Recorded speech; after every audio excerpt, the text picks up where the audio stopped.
കോഴിയും കഴുതയും ഒരു വീട്ടിൽ ചങ്ങാതികളായി സമാധാനത്തോടെ കഴിയുകയായിരുന്നു. നല്ല വിശപ്പോടെ ഒരു സിംഹം ആ വഴി കടന്നു പോകാനിടയായി. കൊഴുത്തുരുണ്ട കഴുതയെ കണ്ട് അത് അവിടെ നിന്ന് ചുറ്റും നോക്കി. പൂവൻ കോഴിയുടെ കൂകലിനോളം വെറുപ്പുളവാക്കുന്നതായി ആ സിംഹത്തിന് മറ്റൊരു ശബ്ദവുമില്ല. ആർത്തി പൂണ്ട കണ്ണുകളുമായി അടുത്തു വരുന്ന സിംഹത്തെ കണ്ട് മരത്തിൻ്റെ മുകളിൽ ഇരുന്ന പൂവൻ കോഴി ഒന്ന് നീട്ടി കൂകി. തൊപ്പിക്കാരനായ പോലീസുകാരൻ്റെ വിസില് കേട്ട കള്ളനെപ്പോലെ സിംഹം ഉടനെ ഓടിക്കളഞ്ഞു. കഴുത അത് കണ്ടു. ഒരു കോഴിയുടെ കൂകൽ കേട്ട് സിംഹം പേടിച്ചോടുന്നു. എന്നാൽ ഞാൻ പോയി ഒന്ന് തൊഴിച്ചാൽ അത് ചത്തുപോകുമല്ലോ. ഇതായിരുന്നു കഴുതയുടെ ചിന്ത. ഉടനെ സിംഹത്തിനു പുറകെ കഴുതയും ഓടി. കുറേ ദൂരം ഓടിയപ്പോൾ സിംഹം തിരിഞ്ഞു നിന്ന് അലറുകയും കഴുതയുടെ മേൽ ചാടി വീണ് അതിനെ കൊന്നു തിന്നാൻ തുടങ്ങുകയും ചെയ്തു. പ്രണവപ്രകാശത്തിൻ്റെ പുതിയ ഒരു അധ്യായത്തിലേക്ക് എല്ലാവർക്കും സ്വാഗതം. ഹ്രീങ്കാരീം ഹൃദയാംബുജേഹമധുനാ ഹ്രീങ്കാരസൗധേ ശുഭേ ഹ്രീങ്കാരോന്നതരത്നമഞ്ചഫലകേ ഹ്രീങ്കാരശോണാംബുജേ. ഹ്രീങ്കാരാക്ഷരമുച്ചരദ്ഭഗവതീമാരോപ്യ ശോണപ്രഭാം ഹ്രീങ്കാരാംബുജവാരിഗന്ധഫലതാംബൂലാദിഭിസ്തോഷയേ. അധുനാ അഹം, ഇപ്പോൾ ഞാൻ, ഹ്രീങ്കാരീം ഹ്രീങ്കാരസ്വരൂപിണിയായ ദേവിയെ, ശുഭേ ഹ്രീങ്കാരസൗധേ മംഗളകരമായ ഹ്രീങ്കാരമാകുന്ന കൊട്ടാരത്തിൽ, ഹൃദയാംബുജേ എൻ്റെ ഹൃദയമാകുന്ന താമരപ്പൂവിൽ, ഹ്രീങ്കാരോന്നതരത്നമഞ്ചഫലകേ ഹ്രീങ്കാരമാകുന്ന ഉത്കൃഷ്ടമായ രത്നസിംഹാസനത്തിൽ, ഹ്രീങ്കാരശോണാംബുജേ ഹ്രീങ്കാരമാകുന്ന ചുവന്ന താമരപ്പൂവിൽ, ഹ്രീങ്കാരാക്ഷരമുച്ചരത് ഹ്രീം എന്ന അക്ഷരം അഥവാ ആ മന്ത്രം ഉച്ചരിച്ചുകൊണ്ട്, ശോണപ്രഭാം ഭഗവതീം ആരോപ്യ ബാലസൂര്യനെപ്പോലെ ചുവന്ന പ്രഭയുള്ള ഭഗവതിയെ ആവാഹിച്ചിരുത്തിയിട്ട്, ഹ്രീങ്കാരാംബുജവാരി ഹ്രീങ്കാരമാകുന്ന താമരപ്പൂവിലെ തീർത്ഥം അഥവാ അർഘ്യജലം, ഗന്ധഫല താംബൂലാദിഭി ചന്ദനാദി സുഗന്ധദ്രവ്യങ്ങൾ, പഴങ്ങൾ, താംബൂലം വെറ്റിലയും അടക്കയുമൊക്കെ തുടങ്ങിയവയാൽ തോഷയെ ആ അമ്മയെ സന്തോഷിപ്പിക്കുന്നു അഥവാ പൂജിക്കുന്നു. ഇവിടെ ഭക്തൻ തൻ്റെ ഹൃദയത്തെ ഒരു താമരപ്പൂവായിട്ടാണ് സങ്കല്പിച്ചിരിക്കുന്നത്. ആ താമരയ്ക്കുള്ളിൽ ഹ്രീം എന്ന മന്ത്രം കൊണ്ട് നിർമ്മിച്ച പ്രകാശമാനമായ ഒരു കൊട്ടാരം, അതാണ് ഹ്രീങ്കാരസൗധം. ബാഹ്യലോകത്തെ എല്ലാ ചിന്തകളും അവസാനിപ്പിച്ച് ഭക്തൻ തൻ്റെ ഉള്ളിലേക്ക് തിരിയുന്ന അവസ്ഥയാണ് ഇത്. ഭഗവതിയുടെ ഇരിപ്പിടം ആ കൊട്ടാരത്തിനകത്തെ അതിമനോഹരമായ ഒരു രത്നം കൊണ്ടുള്ള സിംഹാസനമാണ്. അതിനു മുകളിലായി ചുവന്ന നിറത്തിലുള്ള ഒരു താമരപ്പൂവ്. ഇതെല്ലാം തന്നെ ഹ്രീം എന്ന മന്ത്രത്തിൻ്റെ ചൈതന്യം കൊണ്ട് നിറഞ്ഞതാണ്. അങ്ങനെയുള്ള ആ ദിവ്യമായ പീഠത്തിലാണ് അമ്മയിരിക്കുന്നത്. അമ്മയെ ഇപ്രകാരം ഹൃദയത്തിൽ ആവാഹിച്ചിരുത്തുക. അതിനുശേഷം ഉപചാരങ്ങൾ അർപ്പിക്കുന്നു. കുടിക്കാൻ നൽകുന്ന ജലം വെറും വെള്ളമല്ല, ഹ്രീങ്കാരമാകുന്ന താമരപ്പൂവിലെ അതിദിവ്യമായ തീർത്ഥമാണ്. എൻ്റെ ഹൃദയമാകുന്ന താമരപ്പൊയ്കയിലെ ഹ്രീങ്കാരം കൊണ്ടുള്ള കൊട്ടാരത്തിലെ രത്നപീഠത്തിൽ, ചുവന്ന താമരപ്പൂവിൽ ചുവപ്പു നിറത്തിൽ വിളങ്ങുന്ന ഹ്രീങ്കാരമന്ത്രസ്വരൂപിണിയായ ഭഗവതിയെ ഞാൻ പ്രതിഷ്ഠിക്കുന്നു.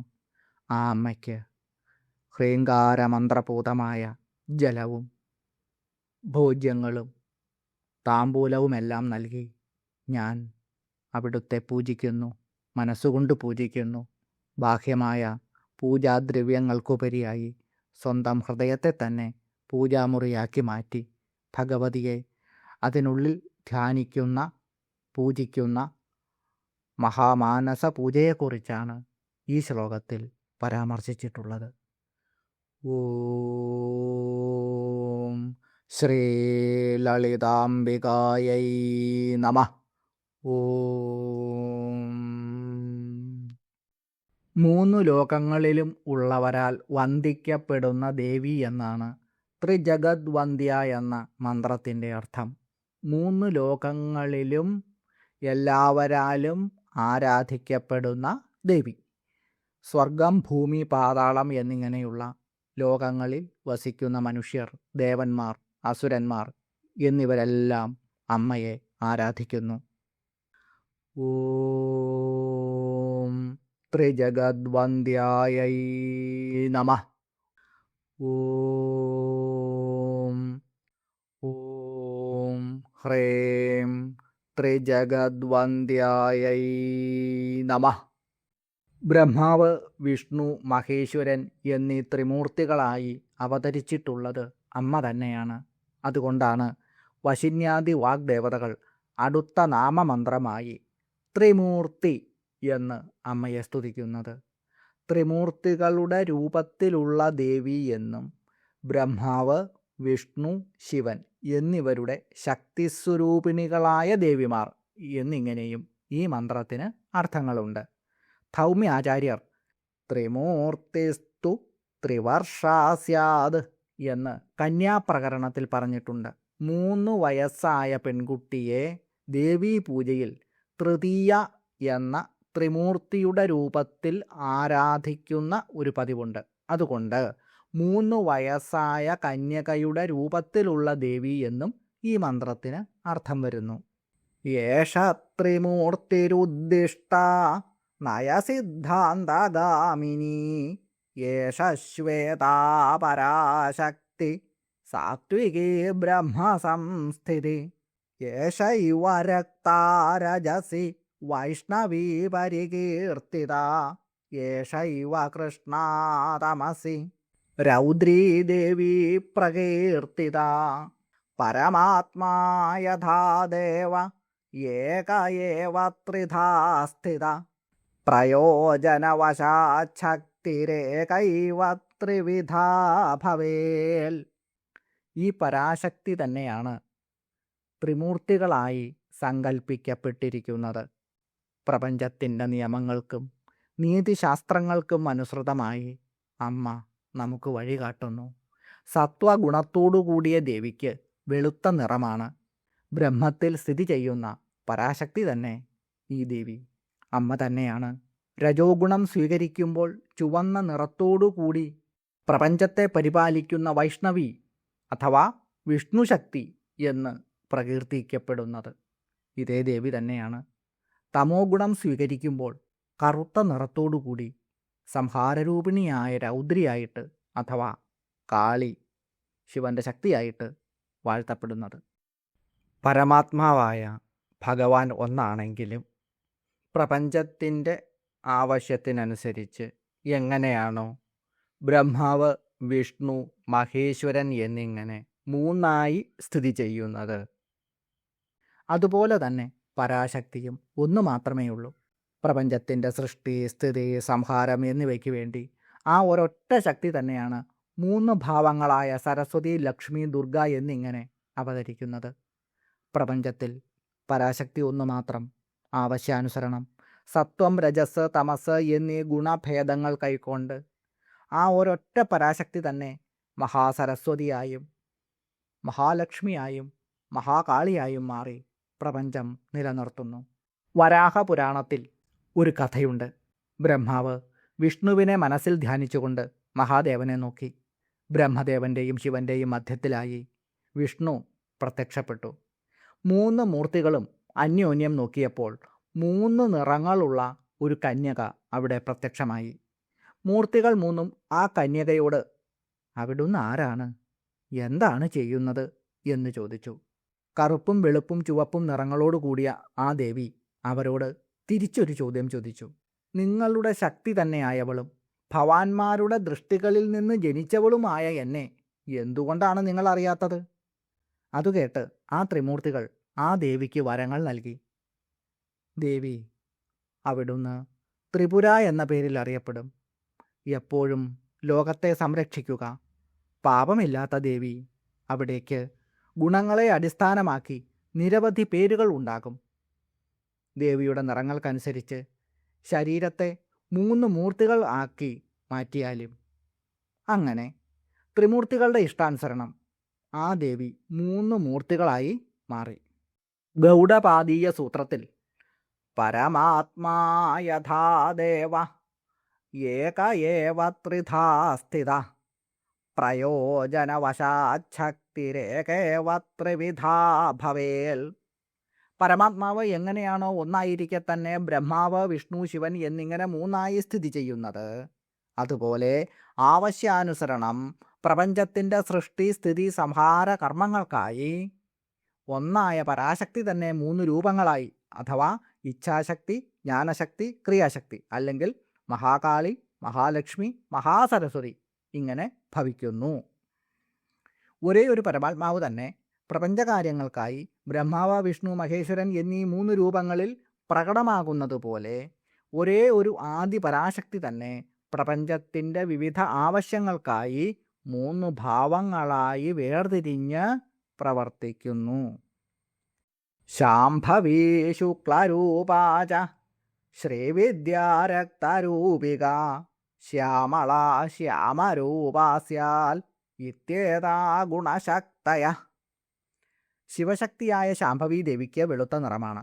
ഇത് സത്വഗുണത്തെ, ശാന്തത, ജ്ഞാനം, ശുദ്ധി എന്നിവയെ സൂചിപ്പിക്കുന്നു. വിദ്യാസ്വരൂപിണിയായിട്ടുള്ള ദേവിക്ക് ചുവന്ന നിറമാണ്. ഇത് രജോ ഗുണത്തെ, അതായത് സൃഷ്ടി, സ്ഥിതി, ചൈതന്യം എന്നിവയെ സൂചിപ്പിക്കുന്നു. ശ്യാമളാ ശ്യാമരൂപാസ്യാത്.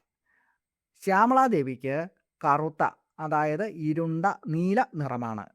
ഇത് തമോ ഗുണത്തെ, അഥവാ ലയം, നിദ്ര, ഭൗതികത എന്നിവയെയാണ് സൂചിപ്പിക്കുന്നത്. ഇവരാണ് പ്രപഞ്ചത്തിൻ്റെ നിലനിൽപ്പിന് ആധാരമായ 3 ഗുണശക്തികൾ, അഥവാ ത്രിഗുണശക്തികൾ.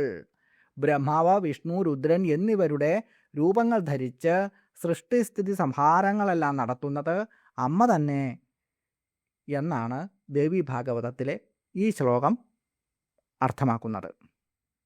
ബ്രഹ്മാവ്, വിഷ്ണു, മഹാദേവൻ എന്നിങ്ങനെയുള്ള ത്രിമൂർത്തികളായി മാറിയ ദേവി വാമ, ജ്യേഷ്ഠ, രൗദ്രി എന്നിങ്ങനെയുള്ള 3 രൂപങ്ങൾ ധരിച്ചിട്ടുള്ള ദേവി, ഇച്ഛാശക്തി, ജ്ഞാനശക്തി, ക്രിയാശക്തി എന്നീ ശക്തി സ്വരൂപത്തിലുള്ള അമ്മ, ബ്രഹ്മാണി, വൈഷ്ണവി, രുദ്രാണി എന്നീ മൂർത്തികളായിട്ടുള്ള ദേവി, വെളുപ്പ്, ചുവപ്പ്, നീല അഥവാ ശ്യാമം ഈ 3 നിറങ്ങളുള്ള ശരീരം സ്വീകരിച്ച ദേവി, 3 വയസ്സായ കന്യകയുടെ രൂപം ധരിച്ച ദേവി എന്നിങ്ങനെയുള്ള അർത്ഥങ്ങളാണ് ഈ മന്ത്രത്തിനുള്ളത്.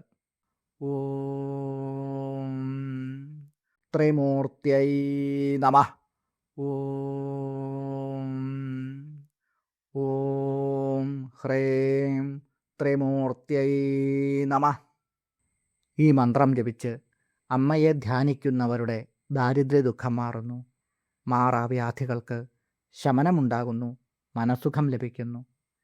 ഒരു കുടുംബത്തിലെ ഒരാൾ ജപിച്ചാൽ അതിൻ്റെ ഫലമായി എല്ലാവർക്കും അതുകൊണ്ട് സുഖവും സന്തോഷവും ഉണ്ടാകുന്നു. ഈ മന്ത്രം ജപിച്ചുകൊണ്ട് ആഴ്ചയിൽ ഒരിക്കലെങ്കിലും അമ്മയെ പ്രാർത്ഥിച്ചാൽ ആ വ്യക്തിക്ക് ഒരിക്കലും ഒരു കഷ്ടതകളും ഉണ്ടാവില്ല. രാക്ഷസീയമായ സമസ്ത ശക്തികളെയും സംഹരിക്കാൻ കഴിവുള്ള ഒരു മന്ത്രമാണിത്. ശത്രു സംഹാരത്തിനും കവചം പോലെ രക്ഷിക്കുന്നതിനും ഈ മന്ത്രം ഉപയോഗിക്കാം.